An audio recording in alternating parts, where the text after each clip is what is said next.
በመጀመሪያው ጥያቄ ውድቅ የተደረገባቸው ዩናይትዶች አሁን ሁለተኛ ጥያቄ ከ60 ሚሊዮን ፓውንድ በላይ እንግዲህ ለብራያን ምቤሞ አቅርበዋል። ቤንፎርዶች ይህንን ጥያቄ ይቀበላሉ ወይስ አይቀበሉም? ዩናይትዶች ስለምንድን ነው ይህን ያህል ይህን ዝውውር ያራዘሙት የተንዛዘው የሚለውን ነገር በዚህኛው ቪዲዮ እንመለከታለን።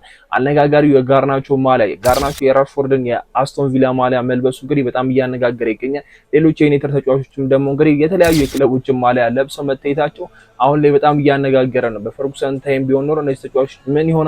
አሁን ለምንድን ነው ይሄንን ነገር እያደረጉ የሚገኙት የሚለው ነገር በጣም እየተነጋገረ ነው። በእኛም በዚህ ቪዲዮአችን እናወራበታለን። ቻናሌ አዲስ ከሆናችሁ ሰብስክራይብ ማድረጋችሁ እንዳረሱ። ወደ ቪዲዮ እንሂድ።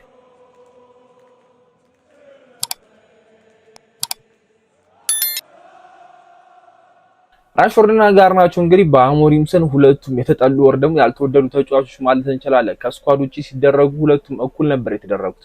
ምንም እንኳን ጋርናቾ ራሱን አሻሽሎ በጸባይ ወደ ቡድኑ ቢመለስም ራሽፎርድ ግን በዛው ነበር ወደ ቪላ ያቀናውና ጋርናቾ የተወሰነ ነገሮችን ሞክሯል በራሱ አሞሪም ወደ ቋሚነት መልሰውት ነበር። እኔ ጋርናቾ ላይ መሻሻሎችን አይቻለሁ ብለው እንግዲህ አስቴትም ሲሰጡ ነበር እና ራሽፎርድ ወደ ቪላ አቅንቶ ነበር።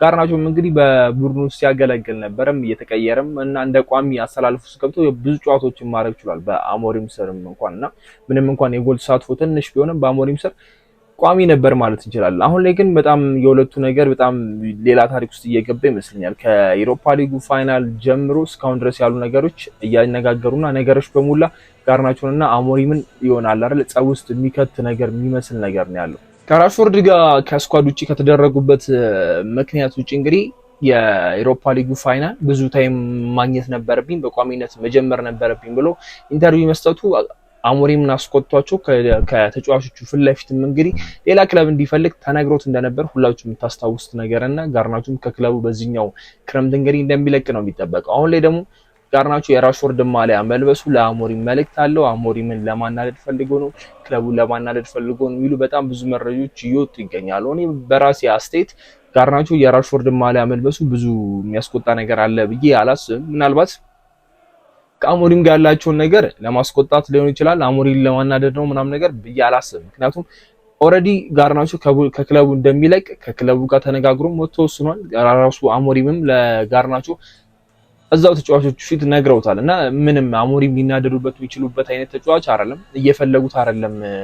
ጋርናቾ እንደዛ እያደረገ ያሉ አልተፈለገም ኦልሬዲ እና ደግሞ የሌላ ክለብ ወር ደግሞ ራሽፎርድ የማይመለከት ወይ ደግሞ የቪላን ፊት ለፊት የአርማውን ወይ ሎጓቸው ምናምን ለብሶ ቢታይ ኖሮ ትንሽ ከበድ ይል ነበረ። ግን ያ ፎቶን እዚህ ጋር እንደምትመለከቱት እንግዲህ ጋርናቾ እያሳየ የሚገኘው የራሽፎርድን ስም ነው።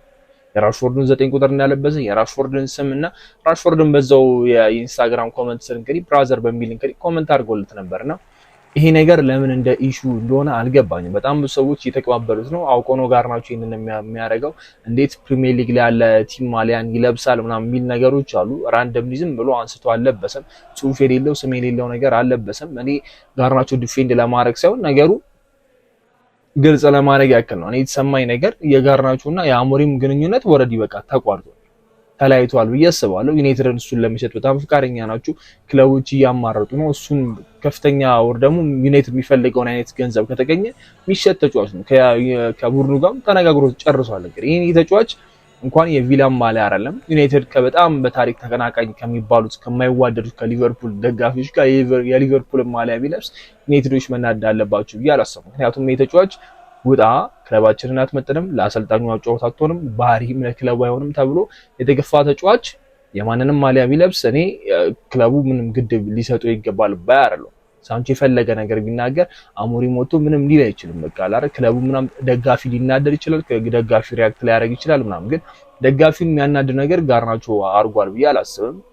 የራሽፎርድ ማሊያን የለበሰው ደጋፊ የሚወደው ተጫዋች ነው። የካሪንግተን ልጅ ነው ራሽፎርድ ራሱና ከእኔ እንደውም ከጋርናቾ ማሊያ ይልቅ የራሽፎርድ ኢንተርቪው በጣም ያናዳል ብዬ አስባለሁ። ሰዎች የራሽፎርድ ኢንተርቪው ላይ ለማውራት እንዳልቻሉ አይገባኝም። ራሽፎርድ በቴናክ ታይም 9 ቁጥር ላይ ተጫውቶ እንግዲህ ከ2022 የዓለም ዋንጫው በኋላ ምን ያህል እንደገነነ የምታስታውሱት ነው። እንግዲህ ራሽፎርድና አሁን ላይ ወደ 9 ቁጥር ለመጫወትና ፍቃደኛ እንደሆነ ነው እየተናገረ የሚገኘው። ባርሴሎና እሱን ሊያስፈርሙ ከፈለገ 9 ቁጥር ለመጫወት እንደሚችልና ሲያድግ እያየ ያደገው ሄነሪ እንደሆነ እየተናገረ ነውና እና ዩናይትድ ክለብ ውስጥ ሆኖ ያን ነገር ለማለፍ ፈቃደኛ ሳይሆን ክንፍ ላይ ነው መጫወት የምፈልገው ብሎ የተናገረ ተጫዋች አሁን ላይ ደግሞ ሌላ ክለብ ለመሄድ ራሱን እያመቻቸ ስታዩ እንደሚያናዱ ነገር የለም። ጋርናቾ ከማሊያ ከመልበስ ይልቅ የኔ የራሽፎርድ ኢንተርቪው በጣም ሊያናዳቸው ይገባል ብዬ አስባለሁ። ዩናይትዳውያን ግን እየተናደዱበት ያለው ነገር የጋርናቾ ማሊያ ነው። ጋርናቾ ማሊያ እኔ ምንም እየገረመኝ አይደለም።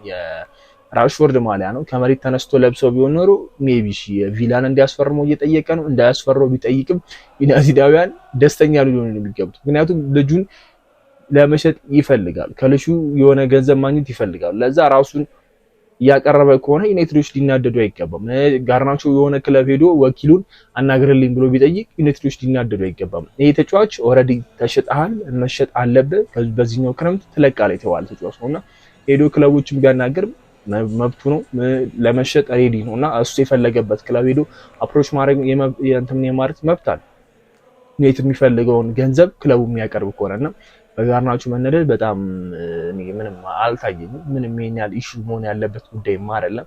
በጣም ቀላል ነገር ነው። የጓደኛውን አብሮ ሲጫወት የነበረውን የቲምሜቱን የራሽፎርድ ማሊያን የለበሰው ከጀርባው መልእክት አለው ምናምን ነገር እኔ መልእክቱ አልታየኝ። አሞሪም ለምንድን ነው በጋርናቾ ሊናደዱ ይችሉት ነው? በጋርናቾ ለምን ይናደዳል? ቡድኑን አፌክት የሚያደርግ ነገር አይደለም የሚያደርገው። ማንቸስተር ቤት ውስጥ ምንም የሚፈጠር ነገር የለም። ጋርናቾ የቪላ ማሊያ ስለለበሰ ዩናይትድ አይበጠበጥም።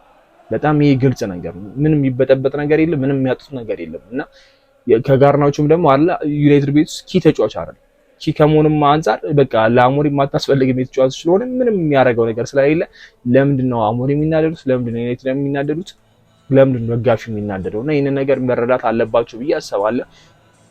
ጋርናቾ ለዩናይትድ ምንም አይጠቅም ተጫዋች የተባለ ተጫዋች ነው እና ለአሞሪም ማጫወት አይሆንም ስለተባለ ጋርናቾ ምንም ማድረግ ዩናይትድ ሊናደድም ሆነ አሰልጣኝ ሊናደዱ ምንም ሪዝን ያለው አይመስለኝም። እና ሞር እንደውም የሌሎቹ ትንሽ መብዛቱ ሊገርመን ይገባል ብዬ አስባለሁ። ጋርናቾ እንደዚህ ከማድረጉ በፊት የአማድ ታይቶ ነበር በብራይተን ማሊያ፣ ግን ብዙም አላነጋገርም። ከጓደኛው ጋር ተለዋውጦ ነው።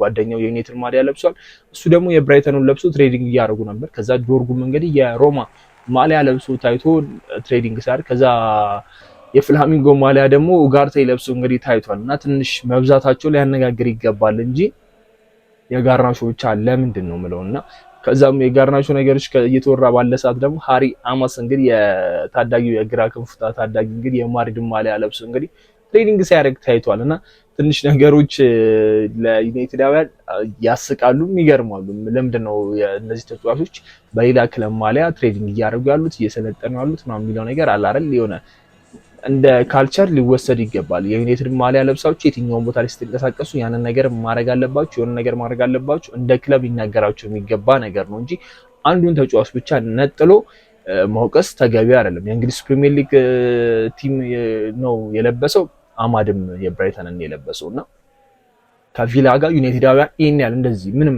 የታሪክ እንኳን እንትን የሌላቸው ቡድኖች ናቸው። ቪላ እና ዩናይትድ ምንም የሚያገናኛቸው ነገር የለም። በብራይተንም እንደዚያው። ስለዚህ እንደ አማድ የጋርናቾም ነገር ሊታይ ነው የሚገባው ባይ ነኝ። ራሽፎርድ ኦልሬዲ ዩናይትድ የሚለቅ ተጫዋች ነው። አሞሪም የማያስፈልጋቸው ተጫዋች ነው። የጋርናቾ ነገር አላሳመነኝም። እንደ ቲም ግን እነዚህ ተጫዋቾች የሌላ ትጥቅ የሌላን ማሊያ ለብሰው መዝናናታቸው መሰልጠናቸው ትንሽ ሊያነጋግር ይገባል። አሞሪምም የተወሰነ ነገር ይናገራል ኦር ደግሞ የሆነ ትዕዛዝ ነገር ያስተላልፋል ብዬ አስባለሁ። ምናልባት ባርሴሎና በሃንሲ ፊሊክስን ምናልባት ልብ ብላችሁ ከሆነ ባርሳዎች ወደ ጨዋታ ለመግባት ሲሞክሩ የተለያዩ የፋሽን ምናምን አልባሳትን ለብሰው ምናምን ነበር የሚወጡት። ከዛ ግን ሃንሲ ፊሊክ እንደ ትዕዛዝ ያደረጉት ነገር ሁሉም የባርሴሎናን የሚወክል ነገር እንደ ቱታም ከሆነ ምንም ከሆነ የባርሴሎና አርማ ያለበት ነገር እንዲለብሱ ነው የተገደዱት። እና ያንን ነገር እንደ አሰልጣኝ መናገር የሚችል ነገር ከዛ ስርዓት ማስያዝ ነው። ያንን ስርዓት አስይዘ አፈንግጦ የሚወጣ ተጫዋች ካለ እሱን በጨዋታም ሆነ በሆነ ነገር መቅጣት ትችላለህ። ግን አሁን እንደ ቲም ችግር አለባቸው። ሁሉም የተለያየ ማሊያ እየለበሱ እየተንቀሳቀሱና እየሰለጠኑ ይገኛሉ። እንደ ቲም አሞሪም ሊያስብበት የሚገባው ዩናይትድ ሊያስቡባቸው የሚገቡት ነገሮች እንደ ቲም ችግር አለና ይሄን ነገር መቅረፍ ነው ያለባቸው እንጂ አንድ ተጫዋች ላይ ነጥለው የሆነ አለ አይደል የሆነ ነገር ሆን ብሎ ነው የሆነ ነገር ለማስተላለፍ ነው የሆነ ነገር ለማድረግ ነው ማለቱ የጋርናቾ ነገር እኔ አልተዋጠልኝም። ስለ ጋርናቾ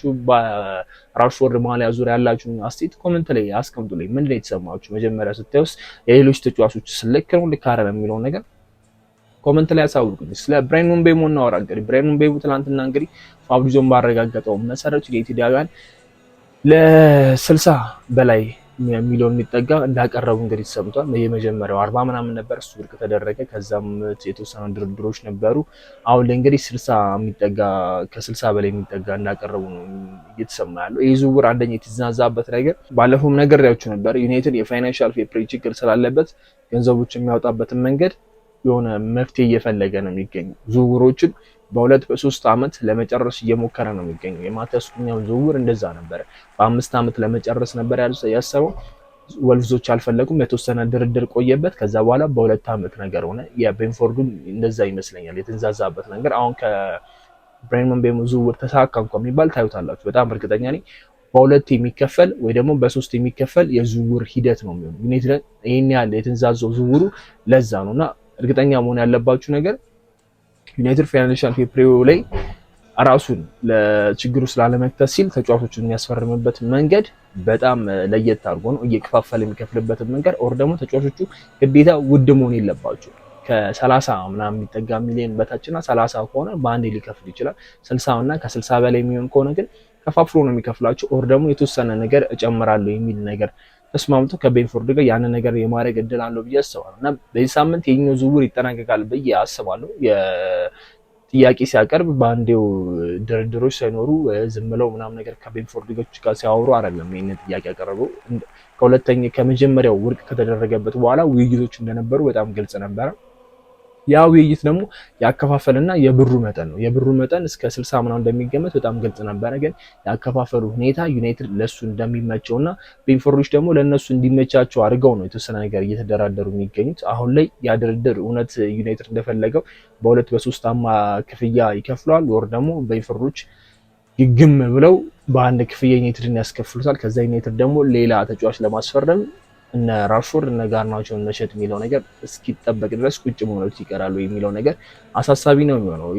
በአንድ የሚከፍል ከሆነ እነ ራሽፎርድ እና እነ ጋርናቾ ነገር እነ ሳንቾ ነገር በጣም ችግር የሚሆንበት ይመስለኛል። እነሱን ለመሸጥ ገበያው ላይ በሚሯሯጥበት ጊዜ ወደ ፕሪሲዝን የሚለው ነገር ይመጣል። አሁን ጁላይ 7 ነው። አሁን ጁላይ ነው ያለነው። የተወሰነ ቀናት ነው የሚቀሩትና አሞሪም እነዛን ተጫዋቾች ቶሎ የሚፈልጋቸው ተጫዋቾች አሉ። በረኛም ከመጣ ቢያንስ በረኛ ኦኬሽ ብዙ አለ አይደል ለቲም ማጫወት ብዙ እንትን አይሆንም። የበረኛው ነገር ችግር የለውም። አጥቂ ላይ ግን በደንብ ፎከስ ማድረግ አለባቸው ብዬ አስባለሁና የብራያን ምቤሞ ዝውውር ካለቀ በኋላ ትልቁ ዝውውር ዩናይትድ አጥቂ ነው። ከዛ በኋላ ሜቢ በረኛ ነው ሊያስፈርም የሚችለው፣ ላያስፈርም ይችላል አይታወቅም። በኦናና መቀጠሉ ግን ሪስክ አለው ብዬ አስባለሁ። እንደ ዩናይትድ ደጋፊም እንደ ኦናናን እንዳየነውም ሪስክ አለው በኦናና መቀጠልና የብራያን ምቤሞ ዝውውር በዚህኛው ሳምንት ይጠናቀቃል ብዬ ሂርጉጎ የሚለውን ነገር እንሰማለን ብዬ አስባለሁ። ግን ሂርጉጎ ብቻ መባሉ አይደለም ለዩናይትድ በዚህ ሰዓት የሚጠቅሙ ተጫዋቹ ዩናይትድ ላይ መሳተፉ ብቻ አይደለም፣ ወር ደግሞ ዩናይትድን መቀላቀሉ ብቻ አይደለም ለዩናይትድ የሚጠቅሙ። ዩናይትድ ይህንን አከፋፈል እንዴት ነው የሚከፍለው? በስንትስ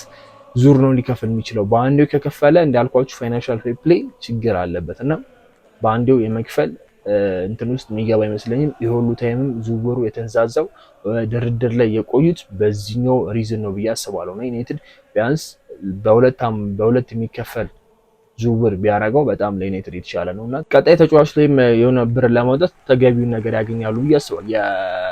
ማቲያስ ኩኛን ወደ 30 በ3 ዙር ነው የሚከፈለው፣ ግን በ2 ዓመት ነው። በዚህኛው ዓመት እንኳን 30 ምናምን ከፈሉ እንኳን ቢባል ለ30 ሚሊዮን ያለባቸው ለብራያን ምቤሞ በ2 ዙር እንኳን ቢሆን ወደ 35 ቢጠጋ ወደ 65 ነው እስካሁን ድረስ አወጡ ተብሎ የሚመዘገበላቸውና ወደ 100 ሚሊዮን ማይጠጋ ገንዘብ ማውጣት የሚችሉ ከሆነ እንደዚህ እየከፋፈሉ የሚከፍሉት በአንድ ዓመት ውስጥ በጣም አሪፍ ቢሆን ይመስለኛል። የብራያን ምቤሞ ዝውውር አይቀሬ ነገር ነው። እሱ በጣም ግልጽ ነው። ደጋግሜም ነግሬያችሁ ነበር በዚህ በዩቲዩብ ቻናሌ ላይ።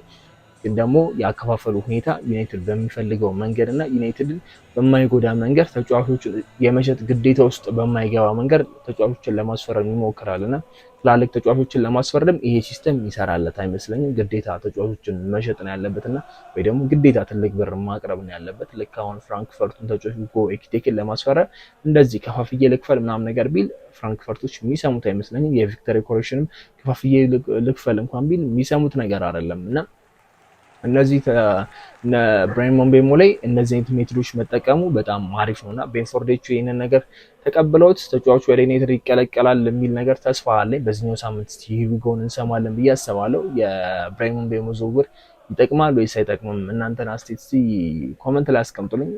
እኔ መዘዋወሩን ከሰማሁ በኋላ ከተረጋገጠ በኋላ ቪዲዮ እንሰራላችሁና በቀጣይ ቪዲዮ እንገናኛለን። ስለዚህ ቪዲዮ ያሉትን አስተያየት ኮመንት ላይ አስቀምጡልኝ። ላይክ እና ሼር ማድረጉትን እንዳይረሱ፣ ሰብስክራይብ ካላደረጉ ደግሞ ሰብስክራይብ ማድረጉትን እንዳይረሱ። በቀጣይ ቪዲዮ እስከምንገናኝ ይመቻችሁ።